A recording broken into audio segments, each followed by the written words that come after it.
Hey everybody, Ryan McKenzie here with another episode of I Hate Selling Live. I've got one question for you. Have you ever wanted to combine what you do with what you love?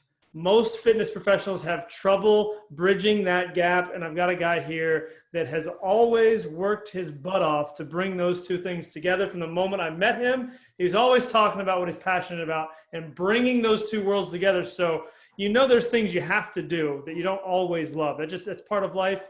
And if you let anybody tell you anything other than that, they're lying to you, right? But there's stuff that you love and that we need to focus on the most. So how do we bridge the gap between what we do, what we love? Garrett McCoy is here to talk about his passion, his new project, and how he can help you guys bridge that gap. Garrett, how's it going, man? I'm doing awesome. Well, that was quite the intro there, Mr. McKenzie. Yeah, man, I got to talk you up. You're the man. You got me fired up about myself. Woo! No, man, things are good. We talked, when was that? That was like around kind of COVID time-ish, right? Yeah, I think everything just broke down. So you were started. Yeah. On the last season of the podcast, and I'm bringing him back because he's got good stuff going on. And you guys need to learn, you guys need to learn from him. And it's going to be awesome. You need to hear what he's got to say. Awesome. So, kind of where this like book idea kind of started, Ryan, was, exactly what you said. We were talking about the business and like, what are the good things and what are the bad things? And since this is, a selling group, the traditional sales methods that I've been using for nearly 20 years in this industry just stopped working. I had people who were interested, they'd bought from me before, they were repeat buyers, they're saying all the right things, they're giving me likes and comments, they're even sharing my stuff, and they're not showing up. And it was just weird. It was almost like I had this business that I know could have, but because of the state of affairs, either people just weren't comfortable, maybe their spouse, but like who knows what their reasoning's being. Yeah. So trying to small group training was challenging, right? Yeah. So we definitely shifted our model, back towards personal training, which that's what I do. It's what I do. I've led large personal training teams for 15 plus years now. So I know it, and it's okay to do it. Yep. Ryan. Oh yeah. If you ever heard the last one, we told the whole stories about Ryan when he first started, and Ryan was actually a client of mine too. So if you guys really want to hear some stories, you guys could. Long time ago. Yeah. I would say if anybody really likes Ryan and like he has a following and you want to get some dirt on him, just email me. I got stories. Anyways, just kidding. They're all good. Stories. But I kind of realized what I needed to do is I needed to kind of raise my profile in order to help my club's profile a little bit, which was weird because I'd kind of stepped behind. The last few years, I was really kind of taking the Wizard of Oz mentality. Like, can I work on the business, not in the business? Can I build up the other people, the teams, the systems around me? And then I could begin to focus on creating and doing that stuff. Yes. But of course, I never got that time to do the things that I wanted to do. I couldn't create because I was teaching 9 classes, I was training 20 hours a week, and I'm helping to lead market, blah, blah, blah, blah. I'm wearing all of the hats, which is necessary to do if you're going to be an operator and kind of, try to establish your own business. I think every trainer, every coach needs to think about those things, right? And think of their own business like that. But I realized I needed to get higher dollar hours, and I really wanted to do those things I was passionate about. And honestly, you're a little bit of an inspiration, man, watching the way that you'd written a book, that you got a speaking conference. Like I got to hang out with Ryan at IDEA, and I think he even bought me Mexican food and a beer. Like he bought. Yeah, I got lunch. In San Diego, actually. Yeah. It was that? No, it was LA. It was LA. Yeah, LA. It was right. San Diego. I wish we were in San Diego. I love San Diego, but LA was cool too. Yeah, dude, honestly, you were an inspiration. I saw that, somebody I knew kind of had a path, and like like you said, it was a business card to share what you're passionate about. I like to think that when people see me do what I do, they'd be like, really? He can do that? I bet I could do that. That's pretty much exactly what it was. So it's good to think that. So anybody out there, if he can do it, this guy can do it. I can do it. Totally true. That's exactly. That's awesome. Hey, so you touched on something really cool there real quick that I think we can dive into because your book is a really powerful thought. But I have been messaging random trainers on Facebook, not like a creep business coach. It's like, hey, let me help you sell stuff. But I just notice when people have really good messages and really good ad copy or whatever, and they just resonate with like real people. And so I messaged this trainer the other day. I was like, hey, that this would be really weird to comment on your post because I know you're trying to get clients, but I just want to tell you, that's a phenomenal post. Like, it really resonates with people. And I felt that way about you a ton, what you're doing with your business. And it's not just, how do I help you lose weight? Who wants to lose some weight? Who wants to get stronger? Who wants to get ripped? Who wants to look good for the holidays? Like, all that kind of stuff. That's just, like you said, the same old thing that people say for the last 20 years, all of a sudden doesn't work anymore because the whole world is online.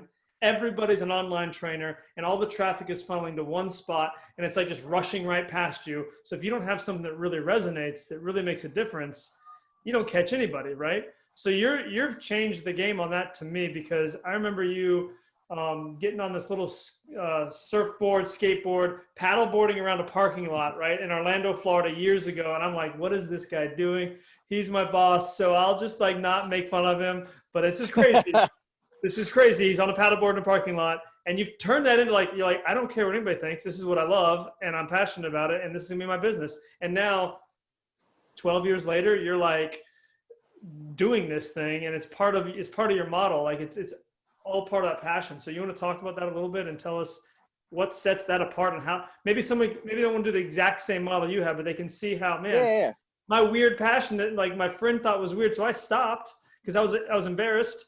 Like, I should have stuck with that, and I could make that a thing, like that's. Well, I said, yeah, that's awesome that you see that in me. So I appreciate that. My favorite quote is, I'll mess it up, but it's basically, the master in the art of living makes no distinction between his work and his play, his love and his leisure, his love and his religion. He leaves it to others to decide if he's working or playing. So that's kind of like the fast version of it. But like, that's literally like my motto. That's what I live my life by. And I'm really passionate about kind of constantly moving. The way I look at exercise is, talk about losing weight. One of my taglines is, you do it for the brains, not for the gains. Like, there's so much science out there that's talking about how your brain affects your physiology just as much as what you put into your body. And I've actually experienced it because I've had problems with stress and anxiety. Like, I had a team of 30 trainers. I was, managing things and launching programs in different markets. Had 2 young kids at home. I've had periods where I was doing a lot, I was wearing a lot, and I didn't really deal with my anxiety and stress. There's, that pressure on, a male, a provider, whoever it is that's trying to be successful to always go. So I've really got kind of passionate about that mental health and that stress side of things. And the way I combat that is by doing the things that I love. And, I think play is important. I think creativity is important. Just playing around and doing those things. Time and nature is important. All the science is coming out and showing how these things help improve your brain chemistry, which makes it easier for your body to get into homeostasis, so then your body can heal itself. There was times where I was like crushing it. Like, I'm paddleboard racing, I'm doing kettlebell stuff, I'm running half marathons. And like, I was just an inflamed stress ball. I was eating pretty well. I was doing everything right. And like, I weighed 220 pounds. And that was probably, 5 or 10 pounds too much for me. And I just never could lose the inflammation. But when I started dealing kind of with some of the mental issues and attachments that I had, and I kind of started making a little bit more time for myself and prioritizing that to check my stress, I was able to actually get the physiological results that I wanted to. So tying back that into always doing what I want to do, that's why I try to make paddleboarding, or the fact that I'm out here in the Zen garden. This is basically my office / place where I train people all the time, right? And now I'm like hosting events and doing things out there. So I'm beginning to look at this platform, these things that I believe in, and becoming truly like a thought leader in that. And talk about pursuing with your passion, stand for something or fall for anything, right? If you don't know your purpose and you're not trying to reinforce yourself with that every day, you're being kind of reactionary. You got to have that clear vision in your future and then organize your day so that you can dominate every day to help you do that. That's cool. And that's what the book's about. As you're realizing what you're passionate about, I mean, maybe I'm the only one that's like this, but I feel like it's something that rings true in a lot of people. You're taking a step out there, like on a limb, like not everybody's doing it this way. I should just keep running the rat race, right? I should just keep doing, like, what was the hardest part for you? Is there insecurities, or like, did you get backlash from other people saying you can't train that way? That's weird, or that's not right, or that's not technically sound, or do you just, I don't care, I'm doing it anyway? Like, what was the hardest part making a transition from just like, I'm a personal trainer to like, I'm going to live the life that I'm passionate about and the way I see I can help people the most, Yeah. And I mean, what's really powerful in that statement is, it's the first step to forming a habit is you have to change your identity, right? You have to like say it's okay. So like for me to become a meditation and a breath coach, like I don't have formal training on those things. I'm taking the XPT breath certification right now, which is really good. If anybody really wants to learn about breath, that's Laird Hamilton and Gabrielle Reese's thing. And the guy who wrote the Oxygen Advantages on the board. So it's kind of like a class built around that. But I thought I wasn't going to learn that much. It's been fantastic. So anyways, if anyone wants It's to get into amazing. Breathing stuff, patterns, like you think you're not flexible and all of a sudden you realize, oh, I just didn't know how to breathe. You know, you think you're like, you're tight and you can't move. And it's like, oh, I didn't know how to breathe properly. It's crazy. That's just physiologically alone, you know? yeah. And I mean, like I can talk about breathing stats and that kind of stuff all day, but kind of just going back to the point at hand is I had to change my identity to be able to call myself like a breath coach or to get confident in teaching those meditations. Just like even like this book idea I've had inside of me this whole time. Like literally when I was working with you, I tried to do this like journal thing that was based off my EFD philosophy then. I did it, but I was too scared to put it out there. I didn't know how to put it out there. I let the limitations of, oh, this is hard to figure out this digital thing, or these expectations at a time to get it done in a certain time. There's all these things. I made all these excuses, all these rationalizations and all that kind of stuff. But I think that's what's really important. Another thing that like my book does, it guides you through a 30-day thing. You've got the habits, so you have to report to somebody. So it helps complete the habit loop. It's really simple. But what's cool is when you start working on personal and professional growth and you kind of keep it going and you're really kind of changing that identity, like the shadows come out a little bit, those self-limiting beliefs, all that stuff creeps back in, right? But I think you have to reflect, you have to deal with that. So it's like, if you don't journal, if you don't write things out, if you don't talk to a therapist, if you're not a part of like a men's group, a church group, somewhere where you can kind of talk about these things without judgment. Accountability in your life, yeah. Yeah. Well, think about how that builds up stress too. And I think that's a big issue with men right now. And something else I'm getting passionate about is just a safe place for men to talk about modern issues and talk about emotions, feelings, and just strength. So two things you hit on there. One, the EFD philosophy. I want you to unpack that because you say it like it's simple, and it's purposely simple, but there's a lot to that I want to know. I want you to talk about. And two, I think you're hitting on something that is starting to come to a head in a lot of people, and they never realized it before. But this pandemic, this lockdown, these shutdowns, working from home, even if you're not in a place where it's locked down anymore, there's still a lot of stuff like we're doing this over Zoom rather than in person. You know, we're doing all kinds of stuff that is virtual, and you're still technically, I'm in a room by myself right now. And if I don't on purpose go out and meet with other guys or other people and make physical connections, like you spiritually, emotionally, physically need to connect with other people in person, not just online, not just on Zoom. So I think what you're saying there is huge for that, because you're going to have a lot of guys that, why do I feel so off? I'm still working. I'm getting more rest than ever before. I'm actually working and making more money than ever before. For some people, you know, maybe there's a stress because they can't work and jobs are short, but I think there's a lot of people also that are having too much work because they're just loaded up because they got to get it done, right? So either side of that gamut, you're going to have guys that are like, why do I feel this way? And it's because they're not around people. They don't have that accountability. They don't have that coach. They don't have anybody with them. And I don't know if you're offering that in your book or how that works with you, where you become that, or I know you said you want to have like super friends in the book. Like it's like you need somebody in your life. And I think that I was just talking to a buddy literally 2 nights ago saying, hey man, I love talking to you. We should do this more often. Like once a month, let's meet up and grab a beer or go out and like talk about life. And he's like, I need that so bad. Like that is like just exciting to me to hear you say that. 'Cause I think it's every guy, as soon as they taste it, I don't think they realize it yet. And it's like the kind of thing, as soon as they taste it, they're like, this is what I've been missing, you know?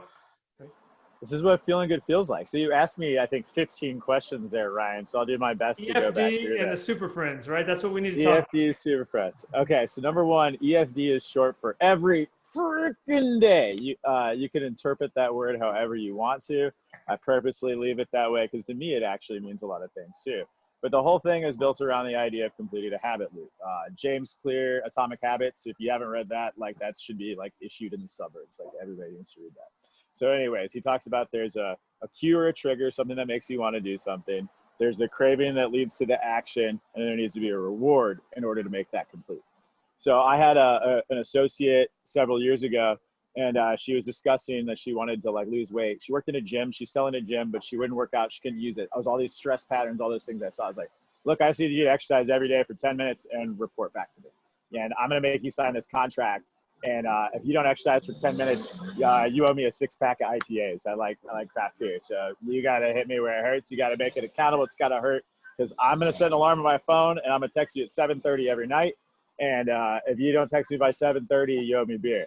So she's like, okay, do it. So it was nuts. As she, 30 days turned into 60 days, turned into 90 days. She lost 30 pounds, ends up basically looking like a fitness model, wanting to be a trainer, like changed her life. And all I asked her to do was like 10 minutes.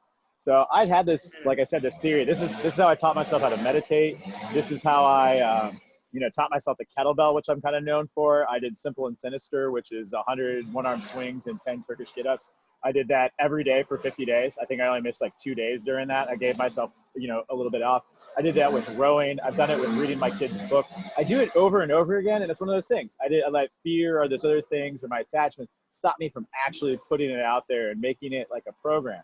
So I started wanting to make this program, and so they're accountable to me. But what also is really necessary as well too is that they need to have a friend or somebody to support them in the journey. And honestly, I think it's important that if it's somebody that they don't know, I mean, it's something like a best friend or something like that, it's kind of obvious that they can do that together for that long, or like, mother-daughter or something. But, that connection is like missing right now. And, to go on that thing, because I've been doing all this like woohoo outside of the box stuff with energy centers, but there's this thing, your heart has an energy field, electromagnetic energy field that is 60 times bigger than your brain. You ever heard that before? It's mind-blowing to me. So this is the most powerful thing on earth. This amplifies energy 60 times outside of you. So when they say somebody's got heart or, somebody's brokenhearted, like you can feel that. It's kind of how you can pick up on vibes. So like you have these heart energy, hearts need to connect. Like it sounds crazy, but like there's like a whole series on heart math. And that's also part of what I do in this EFT challenge. I take all these little things. I'm an avid reader and a learner. I knock out a couple books a month.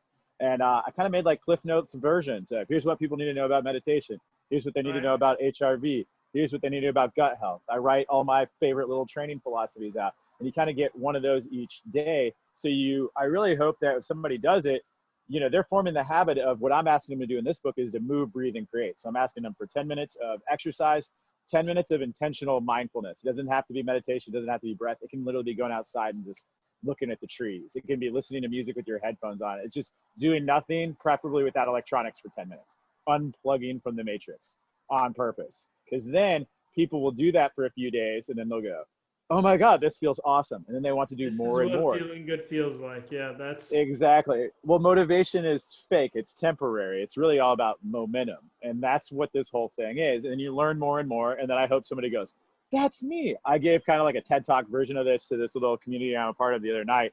And that's what I kept hearing afterwards was, I felt like you were talking to me. I felt like you were talking to me. But what's crazy is like the whole book's basically like a pep talk to myself to do exactly what I'm going to say I'm going to do. So all these things you're giving me credit for, I have these problems too. I'm always working on getting better. And that's kind of what optimization is about. So I wanted this book to be like, okay, if you're at like my level, it's still going to fire you up. If you're the person who needs to get started for the first time ever and they never don't know where to start, it's good for them. Or it could be for a personal trainer who just wants to learn some stuff and kind of dive a little bit deeper down the rabbit hole, or maybe even take their clients through it to get them rally about something. I've always had a passion for helping fitness pros too. So I'm like, I'm just going to throw out all this stuff and I tied it together in some of these common themes and I'm kind of just going to see where it goes. What's the title of the book again? It's Move, Breathe, Create, The Habit of Becoming You. Move, Breathe, Create, The Habit of Becoming You by Garrett McCoy. I like it, man. So here, just random thought for you as I'm hearing you talk about this. You said one of your biggest challenges was like getting yourself to write daily or to journal or to meditate, right? Like that contemplative state. Does this book come with like a journal itself, like something that, because like, anybody can write on paper, but it's like, I think with your experience, do you have like specific questions or thoughts you go through when you're sitting down? Like what does that look like for you? Of course, man. It is an active workbook. So what's cool is I begin the book and I argue about kind of like what mind, body, and spirit is, and I'm defining like this is what actual health is. And I kind of link those back together, kind of back to that point of homeostasis, kind of like I said. It's all about that stress, kind of balance. That's what we all crave, right? Mm-hmm. So I make a lot of arguments with there. I define the EFD thing. But if you're going to form habits, you also have to kind of like build your castles in the sky and dream first. So, I mean, you probably even walked through this with me a long time ago. Is Goals by Brian Tracy is one of my favorite books. And I even wrote I highlighted it and I wrote out the Cliff Notes version of it. And I still reference this all the time. And so I got a lot of these questions kind of based off there. It's, basic goal setting stuff, but I ask people 20 questions. Then I challenge them to reverse engineer that kind of into their daily routines and look at it. I ask them a few questions in the way. So the way my challenge works is, I'm doing a seminar on January 1st. So anybody who was into it, you can either come to my gym and kind of sit here and do it. I got X amount of spots for that, but I'm also going to kind of live stream it as well. Cool. So I'm going to live stream it. It's on January 1st. Everybody wants to turn the page on 2020. Okay, let's go. There's about 100 pages of text to read and questions to answer. So it'd probably take at least 10 hours of work that I'd say in that first week. I want you to do that 100 pages of work, about that 10 hours over that first week.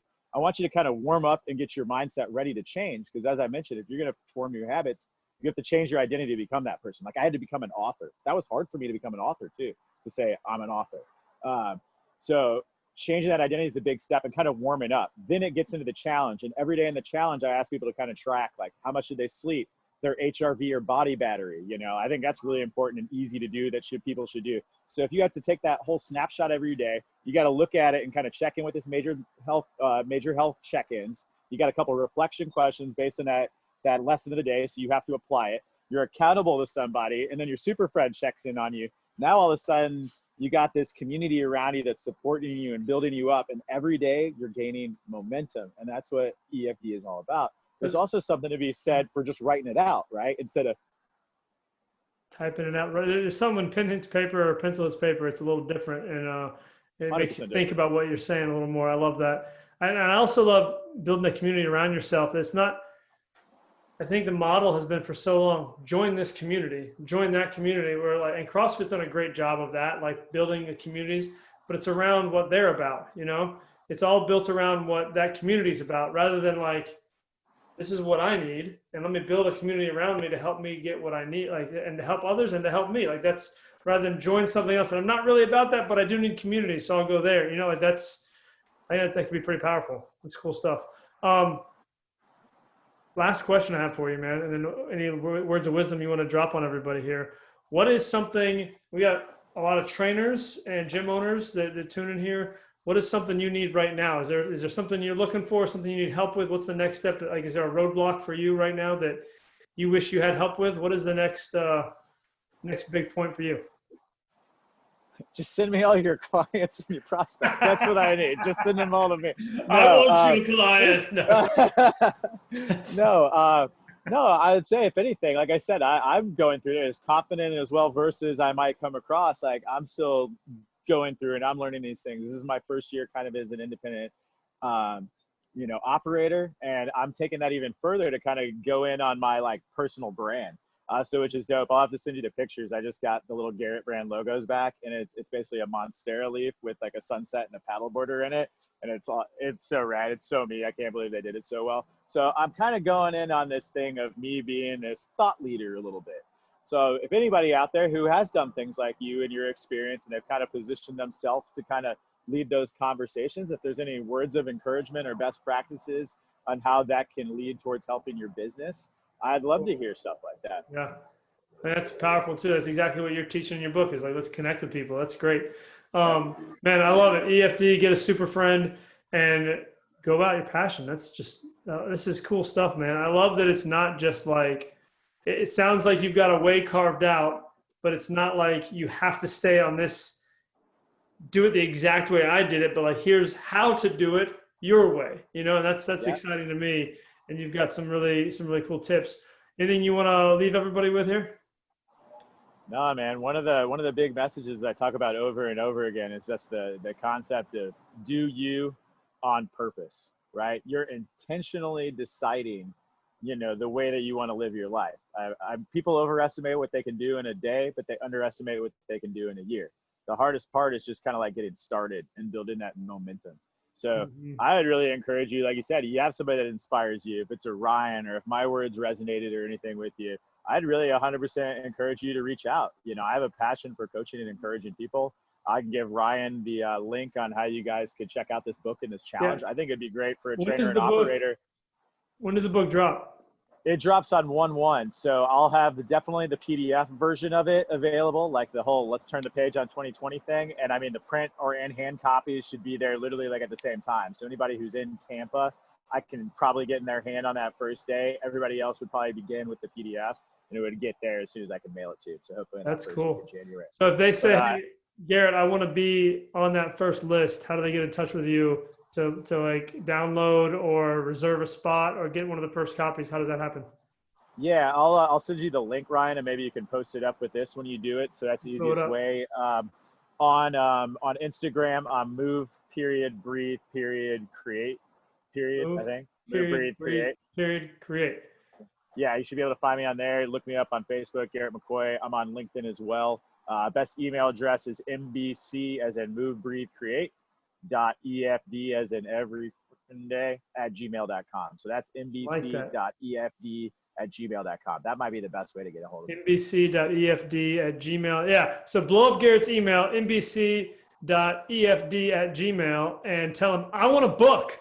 Give me your book, and just hound him until he sends you copies of his book, and you guys can get on the same track that he's on and start. What I love about this for trainers too, from just a purely business perspective, is if you can get this in your life, think about how you can set yourself apart from everybody else that's out there trying to just like, I help you lose weight. I help you get big. I help you get strong. Like, you can actually help people move, breathe, create. If you can get it down, you can help them. You can be one step ahead. That's all you need to be.